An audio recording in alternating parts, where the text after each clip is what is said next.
Hello, everybody. Hello, my beautiful friends. My name's Natalie. This is Natalie Levin Astrology.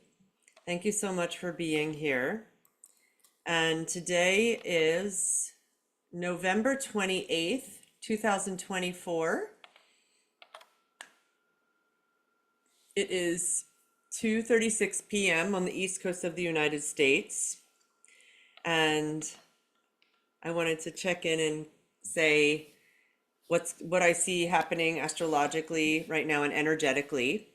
First of all, I want to congratulate you all on staying in your bodies for this transition from the aid Pluto in Capricorn to the official Pluto in Aquarius. I am personally very excited about this transition, and it does come with a lot of beings leaving their bodies. I want to say that out loud. I know I'm seeing that, and I'm seeing a lot of people sick, and they're the transition of Pluto, which, if we are to look at the process of death as simply a transformation from being in our physical being in back into much more connected to our spirit form, that is real.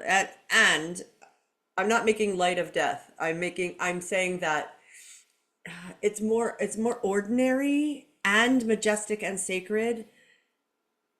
I invite us to talk about it more. I feel that with Aquarian energy is humanitarianism and connectedness. Can we bring the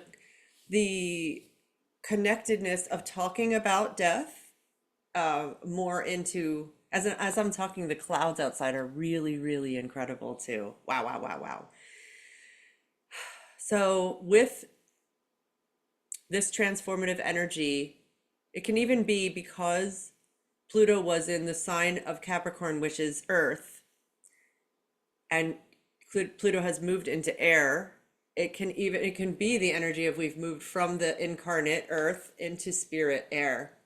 That could be one way that it's expressing itself. Let me talk about like what the next few days feel like in my okay, wow. All right. So, we right now have Neptune retrograde, Chiron retrograde, Uranus retrograde, Jupiter retrograde. Mars is slowing down to go retrograde, Mercury is retrograde. And I know for me, there is so much bumbling and stumbling in terms of administrative tasks, in terms of schedule and plan, and the way I think things are supposed to go, and they don't. So that is not surprising me. An example is I, some of you might know this, but about what happened for me this week, but I got to, when Mercury stationed, um, I went to my storage unit with movers who had brought all this stuff with them to put in the storage unit. And when I got there, I couldn't open it. I feel like the lock, I think that jumped timelines and I'm in a new dimension. And my lock, I couldn't, my key was from the other timeline and my lock wouldn't open. And I told the movers that, and they were not particularly, I think they thought I was a little cuckoo bananas, but I really think that's what happened. And so I put all of the storage stuff into a unit that was empty across like it's getting it's inviting yourself to be resilient if you can. Like, this is not an emergency. No one's going to die if from this storage unit challenge. And I was tired and I had had a lot of stuff happen that day. And I still, because I knew to expect bumpiness, I was like, okay, what the creativity is, I'm putting everything into a unit across the hall from the other one.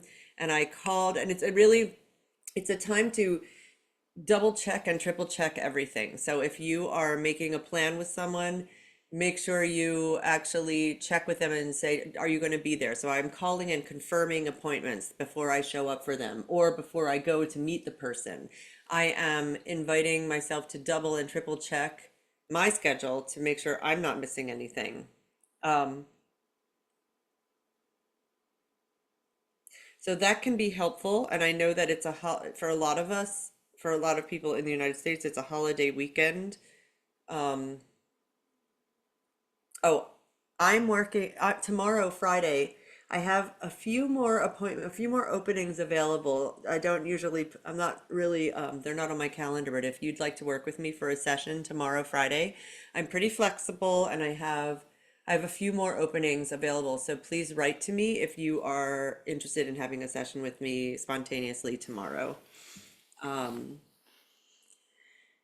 and I think what else is bubbling around for me is to know that right now for the next few days, there are really profound feelings bubbling up. The people around you may be having a lot of emotional subject matter bubbling around for them, and they might not have the skills or talent or abilities to talk about them, and it might be extra hard right now because the moon in Scorpio is feeling space that is really not articulatable.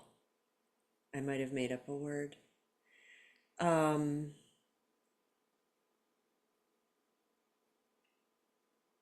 yeah.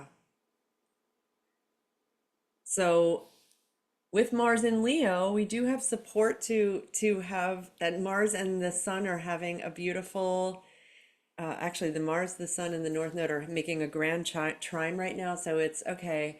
There is fiery invitation for me to have some fun. Mars in Leo, to be playful. So an example is I'm wearing my super new fun sparkly pants. Cause why not? Why not? And I put bleach on my hair so it's extra blonde. And what is there something that can feel like fun and playfulness to you right now this weekend? That could be nice. And then the moon is going to be moving into Sagittarius in a few days, and there will be a new moon in Sagittarius, which is a lot of the energy for me of starlight, of glitter, of sparkles coming from the heavens, and or embers burning on my hand, and I blow them, and they sparkle out into the world. That can be also, and that is reminding me that I am going to make a full moon guidance video for Nadia Shah's channel this week. And I also am going to be teaching a class for Nadia Shah's Synchronicity University on January 4th. Oh my God, I have to get ready. Okay, everybody, I love you so much. Again, if you want to work with me tomorrow, that's Friday, the 29th. I have appointments available, so you may reach out to me and I will see where we can fit one in. Okay, thank you. I love you.